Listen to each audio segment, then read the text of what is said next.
Olá, galera. Professor Ayrton Farias aqui, de língua portuguesa da TEP, explicando para vocês mais um descritor, viu?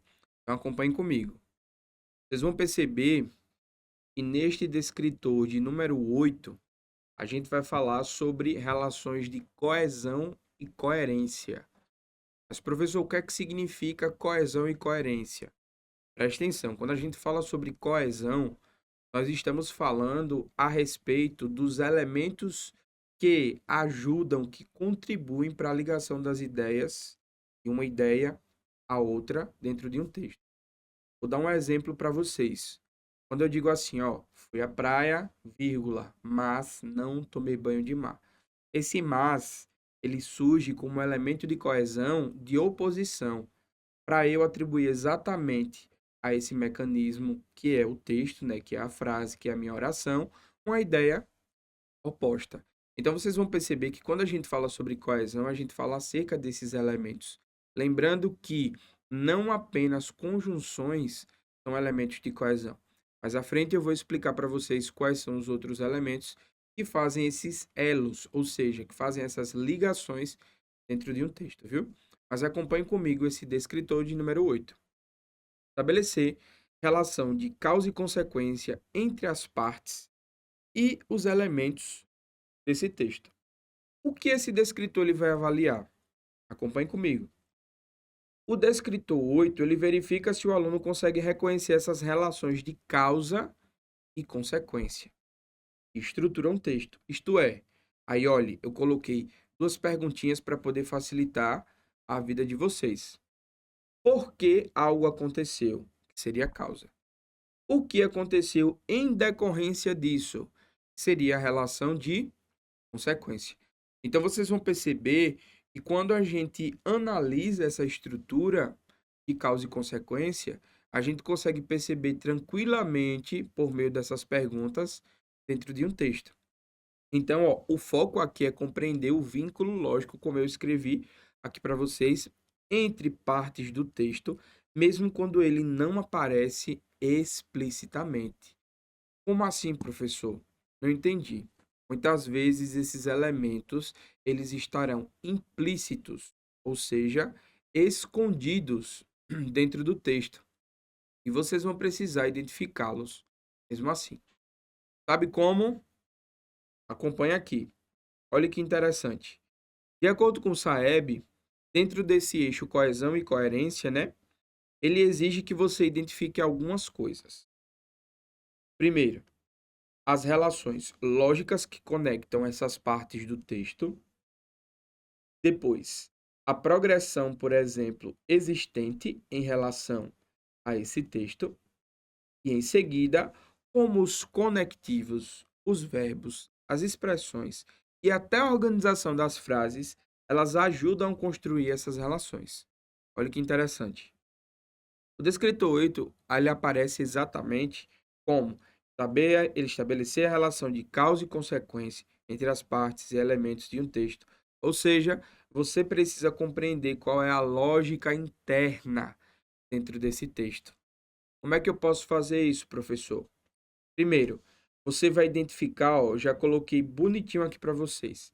Qual é a relação, qual é o motivo, qual é a razão, aquilo que gera o fato. Qual é a consequência? Qual é o efeito? Qual é o resultado daquela ação? Imaginem numa situação hipotética que eu diga assim: ontem alagou tudo, minha cidade, porque choveu bastante. Conseguem perceber a relação causal e consecutiva, ou seja, de causa e consequência? Choveu muito e por isso alagou tudo. Ou seja, eu estou dizendo que há uma causa e uma consequência em relação a esse fato. Chove é a causa, o alagamento é a consequência, é o efeito. Então, se vocês forem exatamente por essa identificação aqui, ó, vocês vão conseguir tranquilamente identificar quais são as ideias de causa e as ideias de consequência que ficam presentes em cada trecho. Outra coisa, inferir relações mesmo sem os conectivos. Eu coloquei uma observação, às vezes o texto ele não traz o porquê, portanto, o assim, mas a relação ela fica exatamente subtendida. Ou seja, embora esses elementos, esses elos coesivos, eles não apareçam, vocês vão precisar identificá-los dentro do texto. Sabe como? Olha aqui, ó. Como é que você vai demonstrar essa habilidade no dia da prova SAEB? Analisem os conectivos. Adicionei para vocês quais são os possíveis conectivos de causa e os possíveis conectivos de consequência. Causa: porque, como, pois, antes do verbo, visto que, já que, devido a. Tá vendo? Agora olhem os de consequência. Portanto, assim, por isso, logo, de modo que, de forma que. Tá vendo? Choveu tanto, de modo que alagou tudo. Chover é a causa e o de modo, tá vendo? Seria a minha consequência.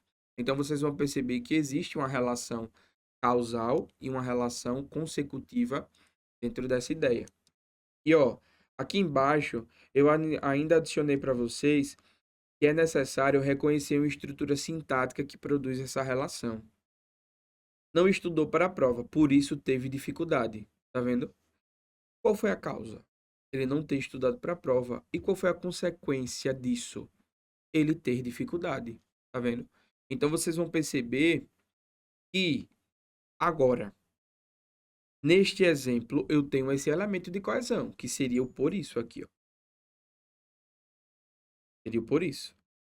Agora, vocês imaginem se nesse período eu não tivesse essa ideia do por isso. Imaginem só. Não estudou para a prova, vírgula, teve dificuldade. Vocês conseguem perceber que mesmo eu retirando o conectivo, a gente consegue perceber tranquilamente a ideia de causa e a ideia de consequência que está presente nesse trechinho. Olhe, não estudou para a prova, ponto. Teve dificuldade. Ou seja, pelo fato de ele não ter estudado, a consequência foi ele ter tido dificuldade. Então vocês vão perceber que mesmo que eu omita, mesmo que eu retire esse elemento de coesão, o sentido ele permanece o mesmo. É por isso que eu logo no início apontei para vocês que essas informações elas podem aparecer implícitas. Eu trouxe outros exemplos também para poder a gente acompanhar aqui. Olha que interessante. Já antecipando que eu já tinha mencionado para vocês, ó, choveu durante toda a madrugada. Tá vendo? Agora, olha que interessante. As ruas amanheceram alagadas. Vocês conseguem perceber a ideia de causa e de consequência aqui? Qual é a causa? Ter chovido. Qual é a consequência? As ruas amanhecerem alagadas. Tá vendo, ó? Tá marcadinho aqui para vocês. Conseguem perceber a relação causal e a relação consecutiva? Deixei inclusive nas mesmas cores para vocês conseguirem identificar melhor esses dois elementos aqui. Entendem? Mesmo sem conectivo, o você deve identificar essa relação. Mesmo não tendo esse conectivo, é necessário que vocês identifiquem isso dentro do texto. Olha o segundo exemplo que eu trouxe para vocês. O aluno chegou atrasado, tá vendo? Aí a outra parte. Porque o ônibus quebrou no caminho. Professor, qual seria a causa? O ônibus ter quebrado, a ideia de causa. E qual é a consequência? O aluno ter chegado atrasado. Então vocês vão perceber, ó, que eu tenho exatamente essa relação igualzinha em cada um dos elementos aqui. Tanto a minha ideia de causa como a minha ideia de consequência. Tá vendo? Então vocês vão perceber que essa relação aqui, a relação de inferência, ela vem junto do conectivo por quê? Que estou deixando marcadinho aqui para vocês. Tá vendo? Então é necessário que dentro desse descritor, eu já mostrei para vocês aqui, ó, descritor número 8, estabelecer uma relação de causa e consequência entre as partes e os elementos do texto. Vocês precisam principalmente treinar por meio das perguntinhas que eu já deixei todas estabelecidas aqui para vocês. Tranquilo? Até a próxima.